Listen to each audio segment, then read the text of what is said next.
J'écoutais Yvan qui nous parlait des dons dus, hein, c'est ça? Les aurais dons dus.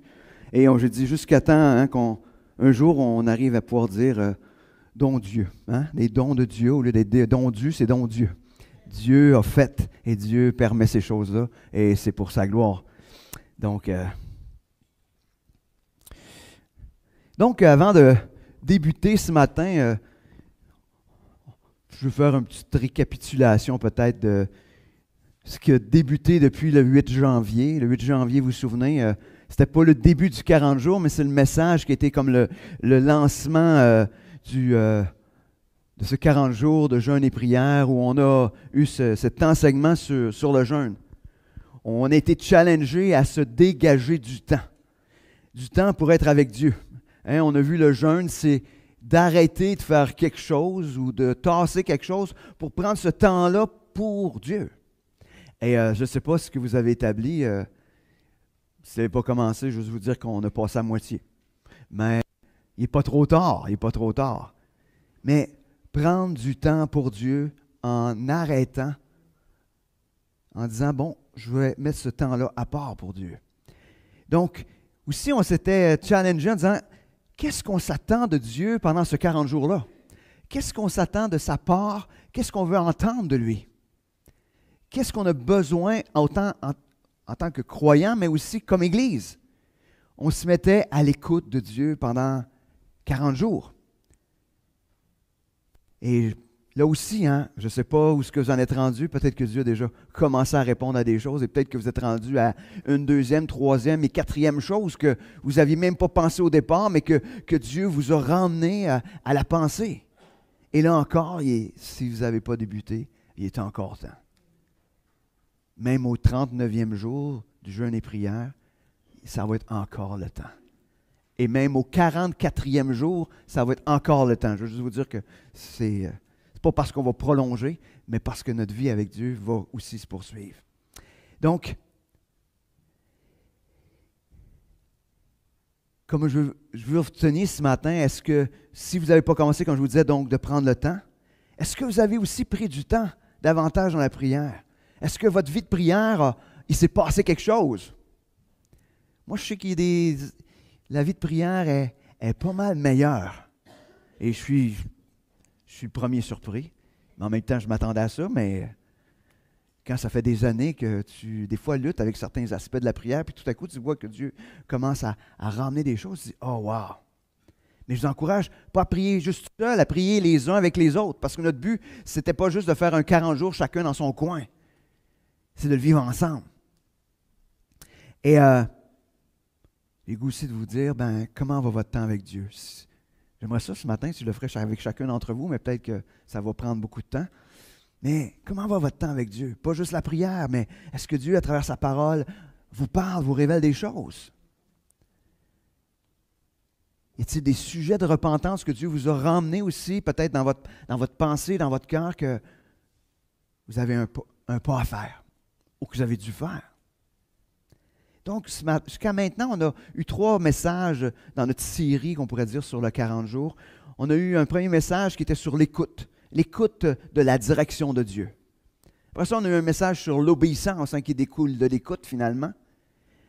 Et la semaine passée, on s'est arrêté à l'aspect de s'approprier cette nouvelle vie qu'on a reçue.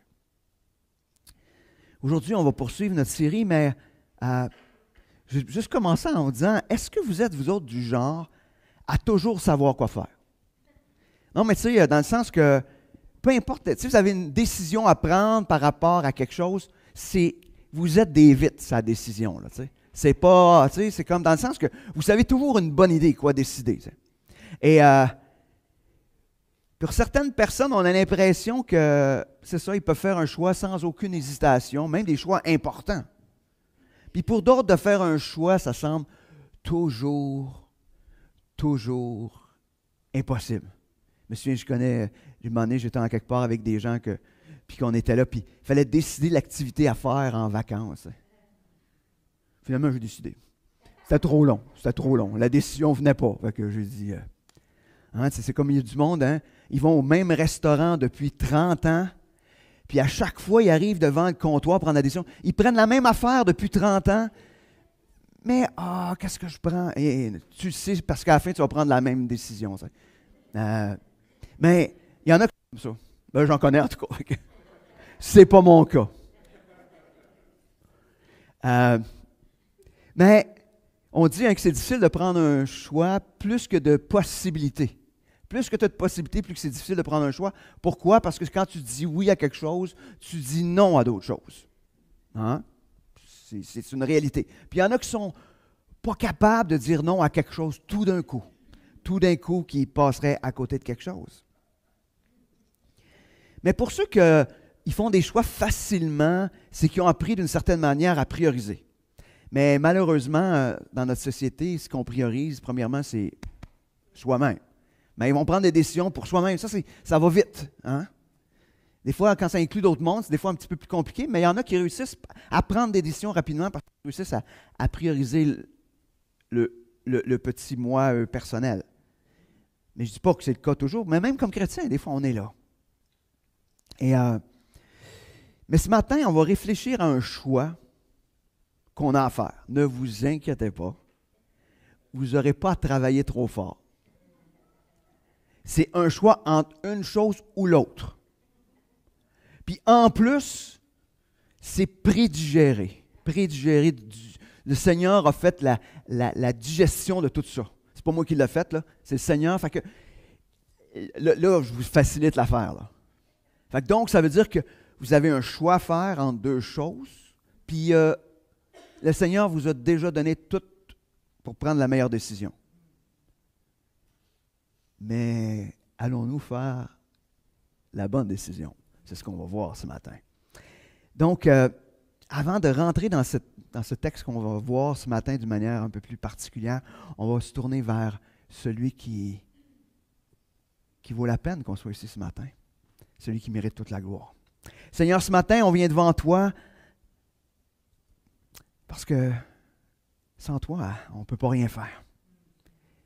Oui, on fait des choses par nos capacités, mais Seigneur, on est convaincu ce matin que si c'est par nous-mêmes, on passe à côté de ce qui a de la valeur, de ce qui est important, de ce qui a du sens. Alors, Seigneur, ce matin, on vient devant toi. On veut t'écouter, toi. On veut t'écouter à travers la parole. Seigneur, on veut se laisser convaincre par ton esprit. Seigneur, viens parler à nos cœurs ce matin. Ne laisse pas partir personne d'ici ce matin sans que ton esprit ait allumé des lumières et commence à parler au cœur. Seigneur, ce matin, on vient devant toi en étant disposé à t'entendre. Alors, Seigneur, conduis-nous. Amen. Donc, on va tourner dans un texte où Jésus, c'est un texte que vous connaissez en plus. Mais quand vous allez commencer à dire, ah ouais, on connaît ça. Ce matin, je n'aurai pas grand prétention de vous apprendre quelque chose. Mais ce que j'espère, c'est qu'ensemble, au-delà de ne pas apprendre peut-être grand-chose, qu'on va le mettre en pratique. Des fois, j'avais envoyé des gens, on mettrait en pratique tout ce qu'on apprend, ce qu'on lit dans la parole. Probablement que beaucoup d'entre nous, on serait, et moi le premier, pas beaucoup avancé dans Genèse. Là, fait que, Donc, ce matin, on va tourner dans Luc 10, versets 38 à 42, qui nous parle de madame. J'aime ça de dire madame. C'est pas mal cute. Là. Donc,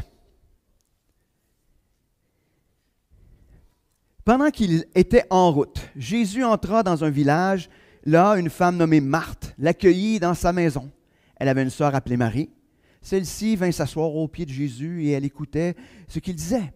Pendant ce temps, Marthe était affairée aux multiples travaux que demandait le service. Elle s'approcha de Jésus et lui dit, « Maître, cela ne te dérange pas de voir que ma sœur me laisse seule à y servir?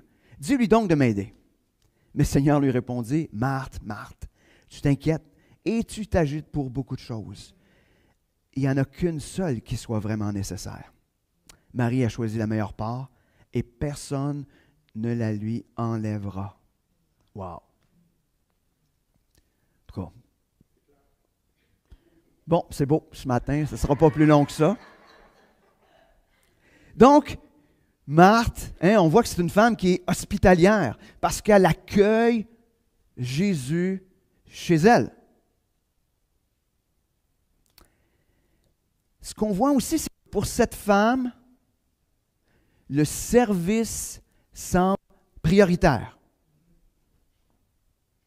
Ce qui est prioritaire, c'est j'accueille, donc je vais faire ce service d'hospitalité quand il vient quelqu'un. Tu sais. Bon, on le sait aujourd'hui, vous recevez quelqu'un à manger, c'est comme, il faut tout soigner, puis pour certaines femmes encore, les gars, eux autres, ils vont s'asseoir et ils ne feront rien peut-être, mais pour les femmes, ils veulent que ça soit parfait. Certains gars, des fois c'est l'inverse, parce que je sais qu'il y en a que c'est l'inverse. Mais, donc, on veut que ça soit parfait. Donc, on comprend Marthe, on comprend la réaction de Marthe, qui, elle, est en train de s'affairer à ces choses-là. Marie, elle, ce qu'on sait d'elle au départ, c'est qu'elle est au pied de Jésus.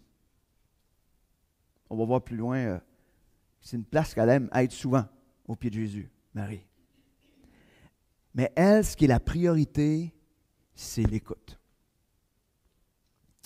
Il s'agit donc de deux aspects qui sont importants. Bien accueillir et bien s'intéresser à l'invité. Vous convenez que ça va ensemble? Il me semble que c'est deux aspects importants. Tu peux bien accueillir, avoir une belle table, mais finalement, tu ne parles pas pantoute avec l'invité. Ça ne marche pas. Fait que tu n'es pas à l'écoute de ce qui se passe. Pourtant, Marthe, elle questionne la priorité de sa sœur. Pour elle, comme je dis, le service, à ce moment précis. Parce qu'on ne sait pas si Marthe était de même dans tous les aspects de sa vie. Mais dans ce moment précis, pour Marthe, c'était le service qui devait être priorisé au-dessus de l'écoute de Jésus. Elle demande donc à Jésus d'intervenir, car elle pense avoir raison.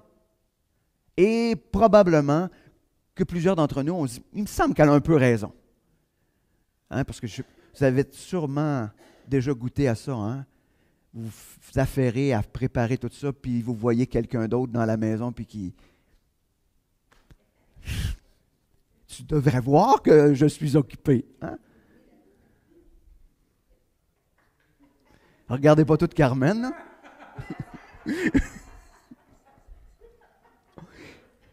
Mais, donc, elle demande à Jésus d'intervenir. La réponse de Jésus, elle n'opposera pas ces deux priorités-là. Jésus ne rentrera pas dans cette opposition de ces deux priorités. Mais ce qu'il va faire, c'est qu'il va mettre de l'avant celui qui est la priorité. Ou qui est la priorité. Pas ce qui est, mais qui est la priorité. Et ce qui est intéressant, ce passage-là nous pointe sur ce que c'est, où on trouve notre identité. Aujourd'hui, dans notre culture, on trouve notre identité dans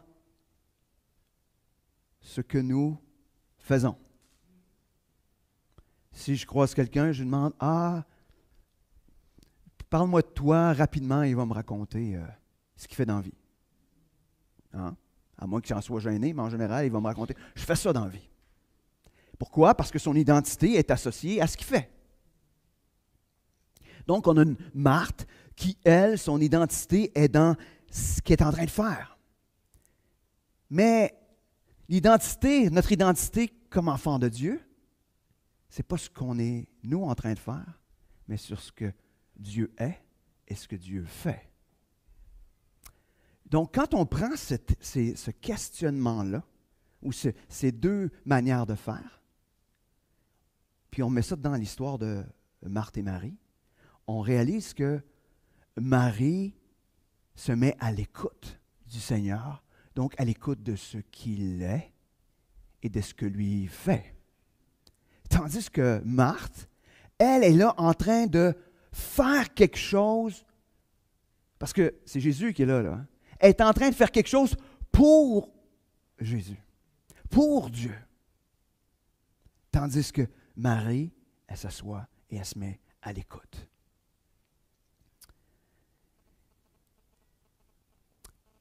Est-ce que nous sommes davantage en train de faire des choses pour Dieu? Ou est-ce que nous sommes davantage en train de se mettre à l'écoute de Dieu? Et souvent, on est là, hein? C'est intéressant.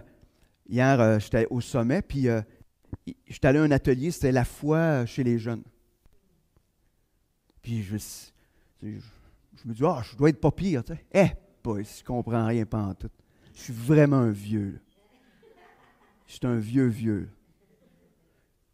Mais ce qui est intéressant là-dedans, c'est que les vieux, eux autres, ce qui est important, c'est le devoir et la responsabilité. Les jeunes, c'est, on pourrait dire, l'identité, mais plus dans l'authenticité.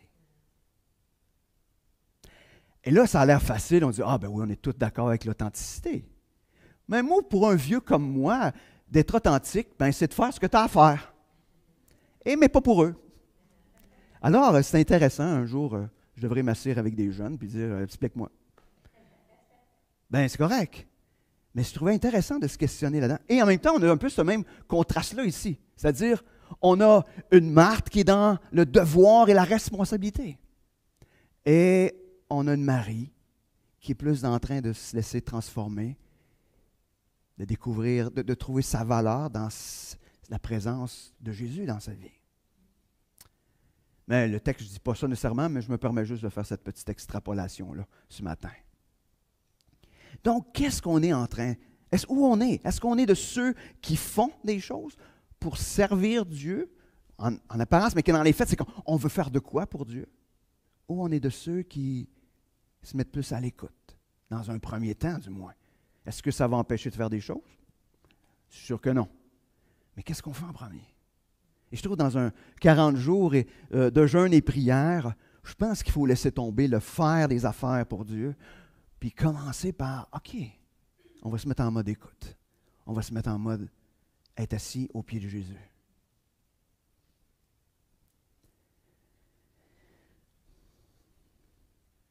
Puis c'est intéressant hein, parce que Jésus, il dit à Marthe, tu t'agites. Hein? Je rigole parce que j'ai une montre, puis ça dit, de temps en temps, à vibre, elle dit bouger. Tu sais. Fait que là, je fais ça de même. Pour lui dire que j'ai bougé, tu sais. Mais ça ne la contente pas.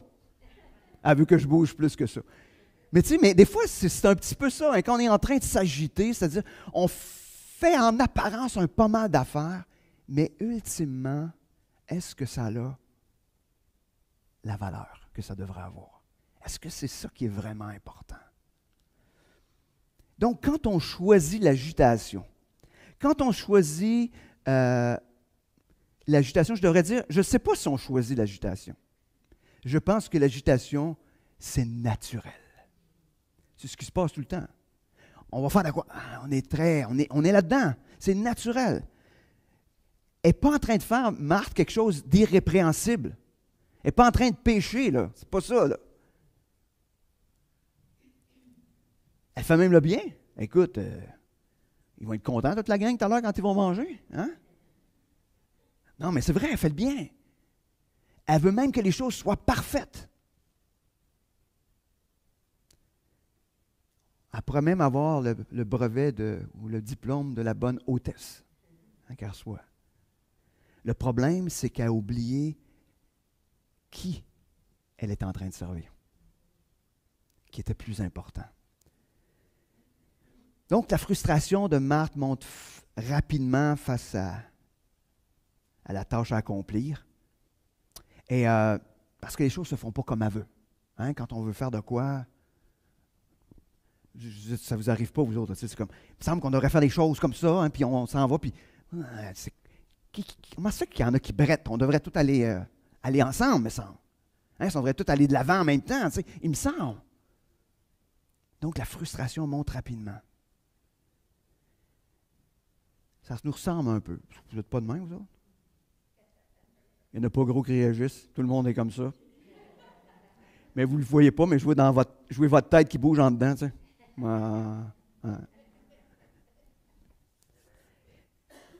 Donc, elle est comme nous quand on veut contrôler les choses.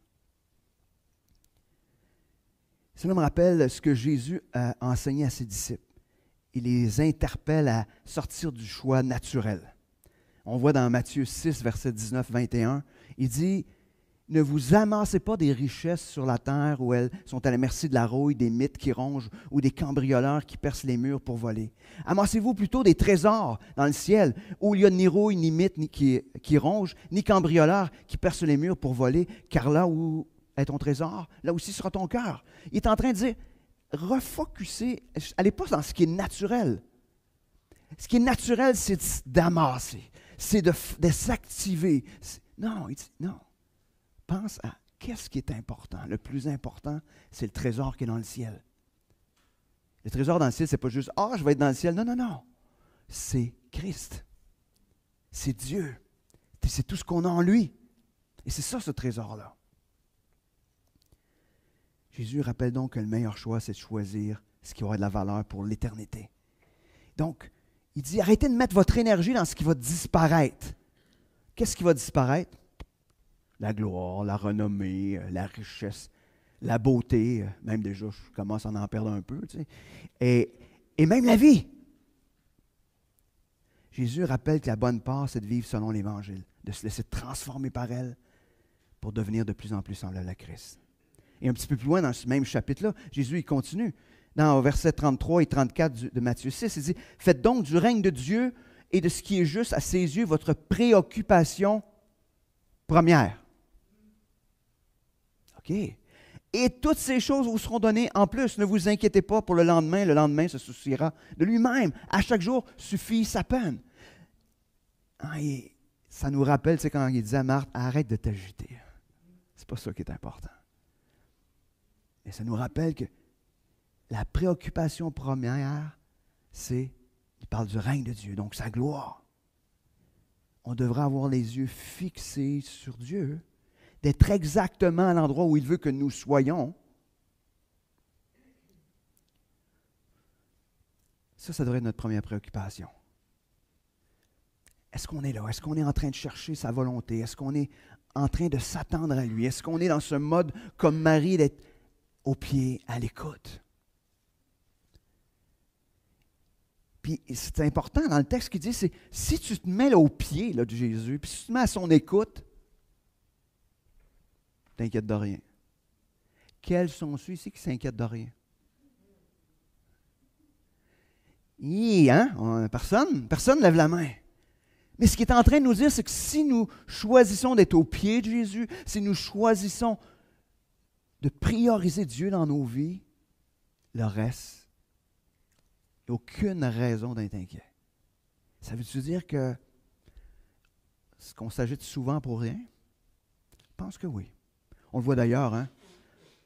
Je suis sûr que les choses pour lesquelles vous vous êtes agités le plus, ils se sont en général jamais produits. Les choses qui ont été les plus grandes inquiétudes, des fois, ça n'arrive pas.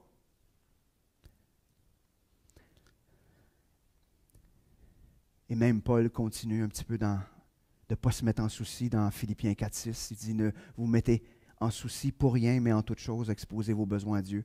Adressez-lui vos prières, vos requêtes, en lui disant aussi votre reconnaissance. Donc, encore une fois, il dit, arrêtez de vous inquiéter, de vous agiter. Allez au pied de Dieu, au pied de Jésus. Racontez ce qui se passe. Déposez vos craintes. Mais restez ici là. Restez là. Le problème, c'est on les drop là, puis on se relève aussi vite qu'on les a droppés, puis on repart avec. C'est ce qu'on fait. Il faut que ça se passe instantanément. Comme les réponses à un courriel qu'on a envoyé. Comme une réponse à un texto. On veut que, après 1 minute et demie, ça ne se peut pas. On est comme ça. On dépose, mais Seigneur, j'ai hâte. Première chose qu'on sait, on est reparti. Non. Restez assis. Attendez. Attendez. C'est pour ça que je crois qu'il faut apprendre à choisir la bonne part. Mais quand on choisit la bonne part, et il semble que Marie avait bien compris c'était quoi la bonne part parce qu'elle aime ça être assise au pied de Jésus. Et on va regarder quelques textes. Mais ce qu'on peut comprendre de la bonne part, c'est que la bonne part, c'est de choisir d'être dans cette intimité-là avec Dieu, dans cette relation-là avec lui. D'être là en train de l'écouter nous parler, puis d'être en train de lui parler, être beaucoup plus en mode écoute, parce que ce que ça nous dit, c'est que Marie était en mode écoute. Je disais quelque chose, ça me fascinait, il disait, si nous écoutions Dieu nous parler, ou si nous passions plus de temps dans la parole, le même temps que l'on passe à écouter des nouvelles, nos vies se transformaient. Des fois, on passe plein de temps, tu sais. Puis qu'est-ce que ça fait quand on écoute les nouvelles à la télé? Moi, je ne les écoute plus. Ça crée juste de l'anxiété. Là. En plus, ils nous répètent toujours la même nouvelle, mais on pense que c'est une nouvelle. Notre cerveau, il est innocent, là, tu sais. Lui, il pense que c'est une nouvelle, tu sais, mais là, fait que là, il décumule. Fait que ça fait 100 fois que tu entends la même nouvelle, tu te dis, ça fait 100 fois que ça arrive. Tu sais, notre cerveau, il ne décode pas, lui, il recommence à zéro, il reset, puis il repart. Mais, si nous nous mettions en mode écoute de ce que Dieu a pour nous, wow, comment ça serait différent. De répandre nos cœurs, de se mettre à l'écoute de ce que Jésus a pour nous, ce que Dieu a pour nous. Fait que donc, quelques exemples où Marie se met au pied de Jésus. Dans Jean 11, 32. Marie parvint à l'endroit où était Jésus. Dès qu'elle le vit, elle se jeta à ses pieds et lui dit, « Seigneur, si tu avais été ici, mon frère ne serait pas mort. » C'est Lazare qui était décédé. On connaît un peu l'histoire. Jésus apprend que Lazare est malade, mais il continue son parcours et finalement il arrive, il revient, puis Lazare est mort, il est déjà enterré dans le tombeau depuis 4 jours. Mais qu'est-ce qu'elle fait? Au pied de Jésus. Elle n'est pas en train de parler en égal, elle se répand au pied de Jésus. Puis elle dit, si tu avais été là, il ne serait pas mort. Mais qu'est-ce qu'elle est aussi en train de dire? C'est qu'elle connaissait Jésus au point de savoir ça. Elle connaissait Jésus assez pour dire, s'il avait été là, il aurait intervenu et il ne serait pas mort.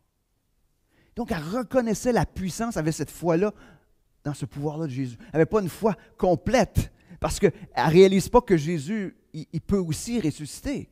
Mais elle savait qu'il était capable de le guérir. Sa foi allait au moins jusque-là. Puis, elle n'est pas en train de sermonner Jésus. Qu'est-ce que tu niaisais? Pourquoi tu n'es pas arrivé? Ce n'est pas ce qu'elle est en train de dire. Non, non. Elle dit, si tu avais été là. On peut presque imaginer qu'elle était au pied de Jésus en larmes. Et parfois, c'est notre cas aussi. On a l'impression que Dieu aurait dû intervenir. Mais on est au Seigneur. Tu n'es pas intervenu. Tu n'es pas intervenu. Jean 12, 3.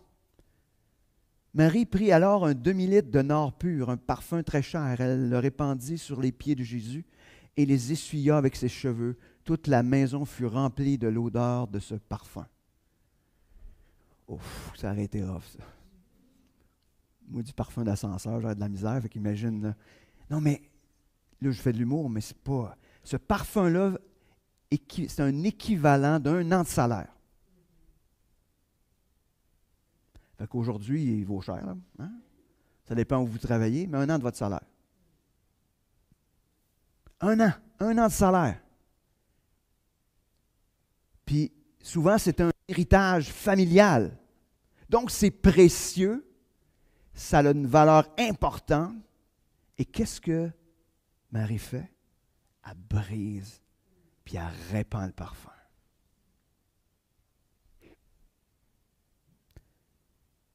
Et non seulement ça, elle s'humilie devant Jésus. Elle se met à ses pieds, dans un rôle de serviteur, presque d'esclave, et elle prend ses propres cheveux pour essuyer les pieds de Jésus. Je pense qu'elle connaissait Jésus. Elle savait à qui elle s'adressait. Marie savait c'est quoi la bonne part d'être au pied de Jésus. Celui que ça vaut la peine de tout sacrifier, de sacrifier le plus précieux, sacrifier ce qui est le plus important, ne pas se soucier du commentaire des gens.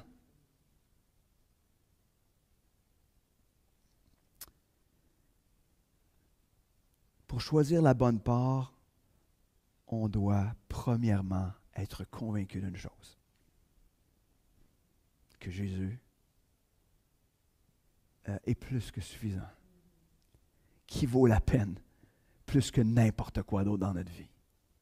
Il faut être convaincu de ça pour saisir cette bonne part-là. Sinon, on va choisir de faire des choses.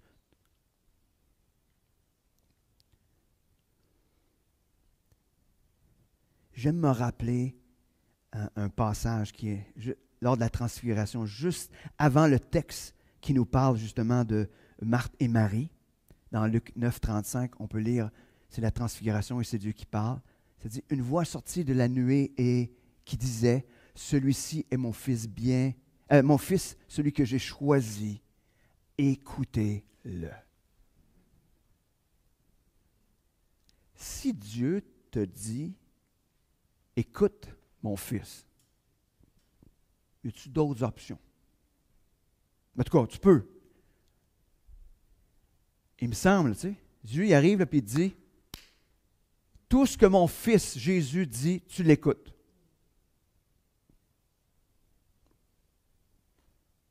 Hein? Si le père dit à son enfant, « Écoute ce que ta mère a dit », pense qu'il a intérêt à écouter. Je ne sais pas. Ou l'inverse. Non, mais il me semble qu'il n'y a pas d'autres options. Dieu est là et il dit, écoutez-le. Mais on sait aussi que c'est en lui qu'il a mis toute son affection. C'est lui qui a choisi pour être le porte-parole dans ce cas-là. Mais Dieu, il dit, écoute mon fils. Si le Père nous recommande d'être à l'écoute du Fils, tout comme Marie, elle l'a compris vite, parce qu'elle l'a tout de suite mis en application peu de temps après, c'est parce qu'il n'y a rien d'autre de mieux à faire. Imaginez que de refuser de prendre la bonne part, c'est de refuser ou c'est de rejeter Dieu. Saviez-vous ça? Je suis désolé, mais c'est parce que c'est un petit peu ça le lien. Hein? Si Dieu te dit d'écouter, puis que tu choisis autre chose que d'écouter ce que Jésus est en train de dire, c'est-à-dire qu'on choisit autre chose. On est en train de rejeter le conseil de Dieu. C'est de penser que nous sommes meilleurs que lui. Hein, peu importe, si on dit, sois à l'écoute à ton travail, on dit, écoute ce que tel autre, parce que lui, c'est un bon à faire ce job-là, écoute-les. Puis toi, tu dis, mon frère, hein? Tu fais ton ado, là, puis tu dis, regarde, mon frère, comme tu es capable, moi. Puis tu fais tes affaires. Ça passe pas, ça marche pas. Choisissons donc la bonne part. Fait que David avait déjà saisi l'importance d'être dans la présence de Dieu, que c'était ce qu'il y avait de meilleur. Le psaume 27,4 nous dit, « J'ai présenté à l'Éternel un seul souhait, mais qui me tient vraiment à cœur. Je voudrais habiter dans la maison de l'Éternel tous les jours de ma vie, afin d'admirer l'Éternel dans sa beauté et de chercher à le connaître dans sa demeure. » David avait un seul souhait. Juste un. Habiter dans la maison de l'Éternel tous les jours. Il voulait juste être dans la présence de Dieu. C'est ce qu'il voulait. Il voulait simplement être dans la présence de Dieu.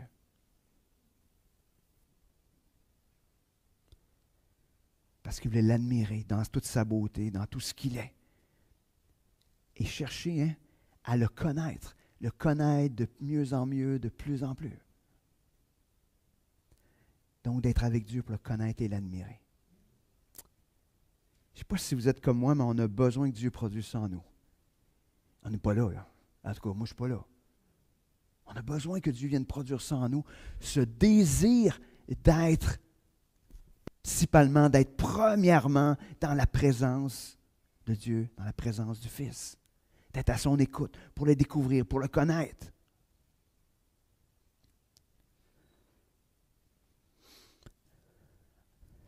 On a besoin de le connaître au point où, c'est intéressant, l'apôtre Paul était rendu à cette étape-là, je pense, dans sa vie. Dans Philippiens 3, versets 7 à 9, on voit, j'appelle ça presque un cri du cœur qu'on devrait avoir, mais Paul nous dit, toutes ces choses constituent à mes yeux un gain. Mais là, Paul, avant, il a tout fait l'énumération de ce qui était. D'où il venait, ses études. Tu sais, en quelque part, il est en train de dire, avant, j'étais big. J'étais big parmi tout le peuple juif. J'étais quelqu'un, wow, avec une belle renommée. Là, il dit, toutes ces choses constituent à mes yeux un gain. Mais à cause de Christ, à cause du Christ, je les considère désormais comme une perte. Je vais même plus loin. Tout ce en quoi je pourrais me confier, je le considère comme une perte à cause de ce bien suprême, la connaissance de Jésus-Christ, mon Seigneur. À cause de lui, j'ai accepté de perdre tout cela. Oui, je le considère comme bon à être mis au rebut afin de gagner le Christ. Mon désir est d'être trouvé en lui, non pas avec une justice que j'aurais moi-même acquise en obéissant à la loi, mais avec la justice qui vient de la foi en Christ et que Dieu accorde à ceux qui croient. Donc, Paul était rendu à un point dans cette intimité-là avec Dieu, avec Christ, de dire tout ce qui avait de la valeur, c'est une perte. Tout ce en quoi je pouvais me confier, c'est une perte. Pourquoi? Parce que son bien suprême, la connaissance de Jésus-Christ, mon Seigneur. Là, il ne parle pas d'une connaissance intellectuelle. Là. Il ne parle pas d'un doctorat en théologie. Non, non. L'intimité avec Christ, c'est de ça qu'il parle. Il parle de cette connaissance intime de celui qui expérimente, de celui qui connaît son Sauveur de mieux en mieux, puis il se laisse transformer. C'est de ça qu'il parlait.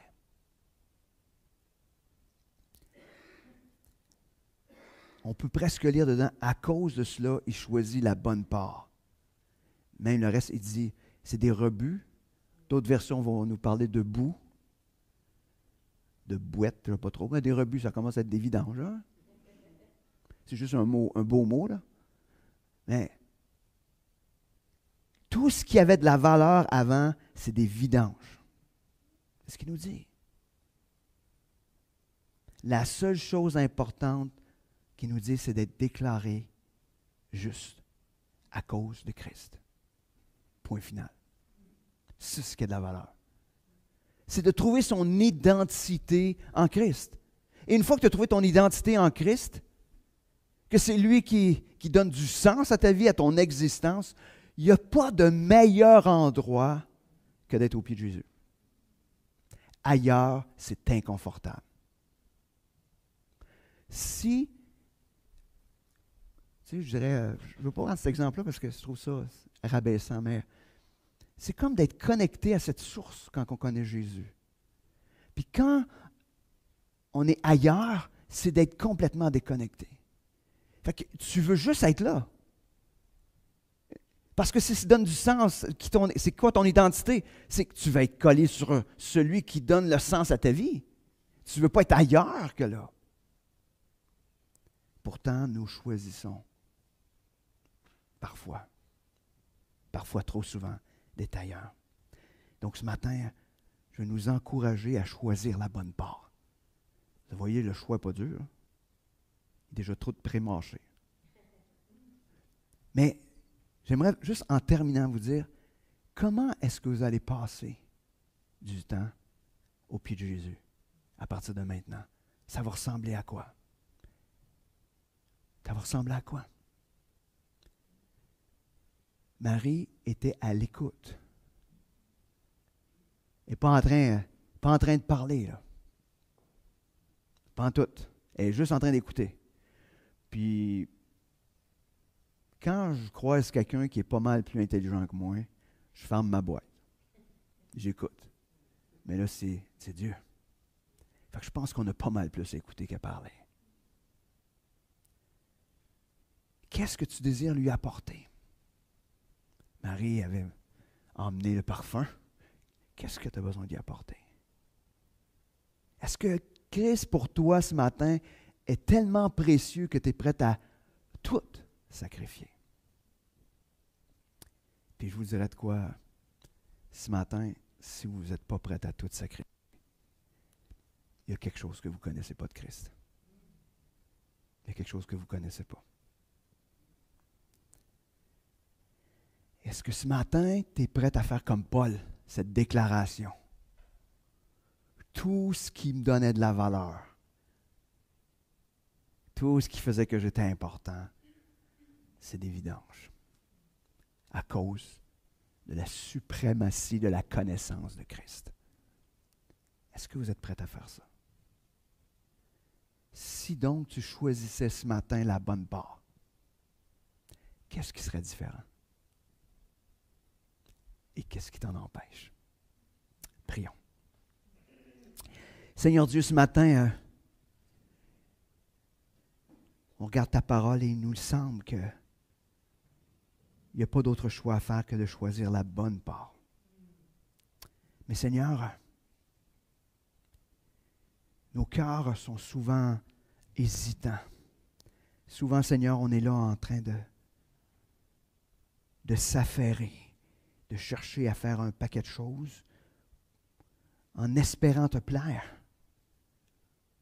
Seigneur, viens nous mettre à tes pieds. Seigneur, mets-nous à ton écoute. Seigneur, deviens notre bien le plus précieux, notre trésor. Deviens celui qui vaut plus que toute autre chose. Seigneur, ce matin, je veux et je désire pour l'Église ici à Saint-Liboire que nous choisissions la bonne part. Merci Seigneur pour ta parole. Amen.